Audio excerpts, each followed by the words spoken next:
ఇప్పటికీ మృత్యువు లేదు, నువ్వు అమరుడివి అని వరమిస్తాడు. బ్రహ్మదేవుడు శరీరాన్ని చిన్నగా లేదా పెద్దగా మార్చుకునే శక్తి హనుమానికి వరంగా ఇస్తాడు. నా అగ్ని నీ శరీరాన్ని జ్వలించదు అని అగ్నిదేవుడు వరమిస్తాడు. అలాగే విశ్వకర్మ నా చేతులతో నేను చేసిన ఏ ఆయుధము నిన్ను హతమార్చలేదు అని వరమిస్తాడు. కుబేరుడు ఇదిగో నా గద, ఈ గదతో నువ్వు చంపాలి అనుకున్న వారిని సునాయాసంగా నువ్వు అనుకున్నప్పుడు చంపగలవు అని కుబేరుడు వరమిస్తాడు. తన తండ్రి అయిన శివుడు హత్తుకొని నిన్ను నా త్రిశూలం అలాగే నా శివ అస్త్రాలు కూడా ఏమీ చేయలేవు అని వరమిస్తాడు. అలా హనుమంతుడు ఇంతమంది దేవుళ్ళ దగ్గర చిన్నతనంలోనే వరాలు పొందుతాడు. అక్కడి నుండి అంజనాదేవి దగ్గర వాయుదేవుడు హనుమాన్ని వదిలేసి వెళ్ళిపోతాడు. ఇన్ని వరాలు ఉన్నా కూడా హనుమాన్ చిన్న పిల్లోడు కదా, ఆయన కోటి లక్షణాలతో విపరీతమైన అల్లరి చేసేవాడు. పెద్ద పెద్ద ఏనుగుల కొండాలు పట్టుకుని వాటిని గిరగర తిప్పి గాలిలోకి విసిరేసి గాలిలోకి ఎగిరి ఏనుగుని పట్టుకుని మళ్ళీ కింద పెట్టేవాడు. మామిడి తోటలను ధ్వంసం చేసి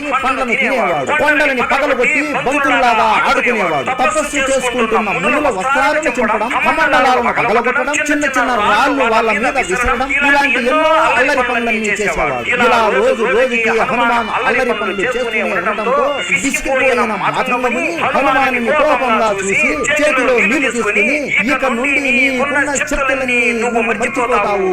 ఎవరైనా నీకున్న శక్తులు గుర్తు చేస్తే తప్ప నీకు నీ శక్తులు గుర్తుకు రాక ఒక సాధారణమైన వానరుడిలా బ్రతుకుతావు అని చెప్పాడు. అప్పుడు ఆంజనేయుడు అమ్మ అంజనాదేవి హనుమాన్ని సూర్యదేవుడి దగ్గర విద్యను నేర్చుకోవడానికి పంపుతుంది. అలా అప్పటి నుండి హనుమాన్ సూర్యదేవుడి దగ్గర చాలా సంవత్సరాలు విద్యను నేర్చుకుంటాడు. కానీ ఒక్క విద్య మాత్రం నేర్చుకోలేకపోతాడు. అప్పుడు సూర్యదేవుడు హనుమంతుడి దగ్గరికి వచ్చి, హనుమాన్, ఈ విద్య కేవలం పెళ్లి అయిన వాళ్ళు మాత్రమే నేర్చుకోగలరు. అందుకే నువ్వు నా కూతురు అయిన సువర్చలని వివాహం చేసుకోమని అడుగుతాడు. అప్పుడు హనుమాన్ ఇలా అంటాడు, గురువా, నేను బ్రహ్మచారిగా ఈ జీవితం గడపాలి అనుకుంటున్నాను.